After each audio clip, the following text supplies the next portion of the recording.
Dari 0 subscriber ke 100 juta per bulan.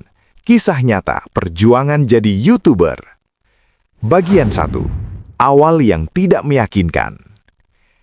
Tahun 2019, seorang pemuda bernama Raka memutuskan sesuatu yang menurut banyak orang terdengar konyol. Ia ingin menjadi YouTuber. Bukan artis, bukan selebgram, bukan gamer terkenal. Hanya seorang YouTuber edukasi bisnis. Masalahnya, tidak punya kamera mahal, tidak punya laptop editing canggih, tidak punya subscriber, tidak punya koneksi. Yang ia punya hanya satu, keinginan kuat untuk punya penghasilan dari internet. Waktu itu gajinya sebagai karyawan hanya 4,5 juta rupiah per bulan. Setiap akhir bulan selalu mepet. Ia sadar, kalau terus begini, hidupnya akan stagnan. Suatu malam, ia berkata pada dirinya sendiri, "Kalau orang lain bisa dapat uang dari YouTube, kenapa saya tidak?" Dan disitulah semuanya dimulai. Bagian 2. 6 bulan pertama yang menyakitkan. Raka mulai upload video pertama. Views 27, subscriber 3, itu pun teman sendiri. Bulan pertama, ia upload 8 video. Tidak ada yang tembus 100 views. Bulan kedua, ia mulai ragu. Bulan ketiga, ia hampir berhenti. Disinilah 90% orang menyerah. Kenapa? Karena mereka datang ke YouTube dengan ekspektasi viral cepat. Padahal YouTube bukan judi. YouTube adalah usaha. Dan usaha butuh waktu. Raka mulai belajar algoritma. Ia sadar ada 3 hal penting. CTR, click-through rate, orang harus klik videonya. Retention, orang harus nonton lama. Konsistensi, algoritma suka kreator yang stabil. Ia memperbaiki thumbnail. Ia belajar hook 5 detik pertama. Ia mulai analisa video kompetitor. Dan di bulan ke-7, satu video tembus 10.000 views. Itu titik baliknya. Bagian 3. Gaji pertama dari YouTube. Butuh 9 bulan sampai akhirnya channel Raka tembus 1.000 subscriber, 4.000 jam tayang. Ia resmi monetisasi.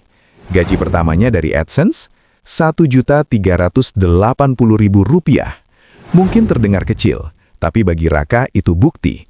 Internet bisa membayar. Bagian 4. Realita besaran gaji YouTube. Sekarang kita bicara realistis. Berapa sebenarnya gaji YouTuber? Di Indonesia, rata-rata RPM, penghasilan per 1.000 views, berkisar antara hiburan umum Rp7.000 sampai Rp15.000, edukasi Rp15.000 sampai Rp40.000, bisnis dan finansial Rp30.000 sampai Rp80.000. Artinya, kalau kamu dapat 100.000 views dengan RPM Rp20.000, 100 kali 20.000 sama dengan Rp2 juta. Kalau sebulan dapat 1 juta views, 1.000 kali 20.000 sama dengan Rp20 juta. Dan itu baru AdSense. Belum endorsement, bisa 2-20 juta per video tergantung niche, affiliate, jual produk sendiri, membership. Raka mulai paham satu hal penting. AdSense itu bukan sumber utama. YouTube itu mesin traffic. Bagian 5. Lonjakan besar. Tahun kedua, channel Raka berkembang. Subscriber 50.000. Rata-rata views per bulan 800.000. AdSense bulanannya plus minus 18 juta. Tapi yang mengejutkan, affiliate dan jual e-book bisnis kecilnya menghasilkan Rp35 juta per bulan. Total penghasilan sekitar Rp50 juta per bulan. Dari HP dan kamera sederhana. Tapi yang orang tidak lihat adalah 120 video yang ia upload, 200 plus jam belajar editing, 1 tahun tanpa hasil signifikan. Orang hanya lihat hasil, tidak lihat proses. Bagian 6. Kesalahan fatal yang hampir menghancurkan. Di tahun ketiga, Raka terlalu percaya diri. Ia mulai jarang riset, upload tidak konsisten, fokus uang bukan value. Views turun 40%, penghasilan ikut turun. Di situ ia sadar, YouTube bukan soal viral sekali. YouTube adalah sistem jangka panjang. Ia kembali ke dasar, fokus bantu audiens, perbaiki kualitas, bangun tim kecil, editor freelance. Dan hasilnya, channel tembus 300.000 subscriber. Bagian 7. 100 juta pertama. Ketika channel mencapai 300.000 subscriber, angka penghasilannya berubah drastis. Rata-rata bulanan, AdSense 35-50 juta rupiah, endorsement 20-40 juta rupiah, produk digital 50-80 juta rupiah. Beberapa bulan terbaiknya bahkan tembus 120 juta rupiah.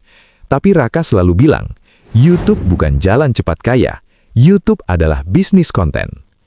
Bagian 8, edukasi penting untuk kamu. Kalau kamu ingin jadi YouTuber sebagai usaha, pahami ini. 1. Jangan kejar viral, kejar value. 2. Pilih niche yang punya uang. Hobi bagus, tapi niche yang punya solusi mahal lebih bagus. 3. Bangun sistem bukan sekedar upload. Jadwal, template, alur produksi. 4. Monetisasi jangan tunggu besar. Mulai dari kecil. Affiliate, jual jasa, jual produk sederhana. Bagian 9. Mental yang harus kamu miliki. Menjadi YouTuber itu bukan tentang kamera, itu tentang mental. Kamu akan diabaikan, diremehkan, dibandingkan, dibilang halu. Tapi ingat, semua YouTuber besar pernah upload video yang cuma ditonton 20 orang. Perbedaannya, mereka tidak berhenti. Bagian 10. Realita yang jarang dibahas. Tidak semua orang cocok jadi YouTuber. Kenapa? Karena butuh konsistensi 1-2 tahun, belajar terus, mau evaluasi diri. Kalau kamu ingin hasil cepat 3 bulan, YouTube bukan tempatnya. Tapi kalau kamu siap membangun aset digital 3-5 tahun, YouTube bisa mengubah hidupmu. Bagian 11. Pesan terakhir. Raka sekarang tidak lagi bekerja kantoran. Ia bekerja dari rumah, bisa mengatur waktu, bisa bantu orang tua, bisa bangun tim, dan semuanya dimulai dari satu keputusan kecil, upload video pertama.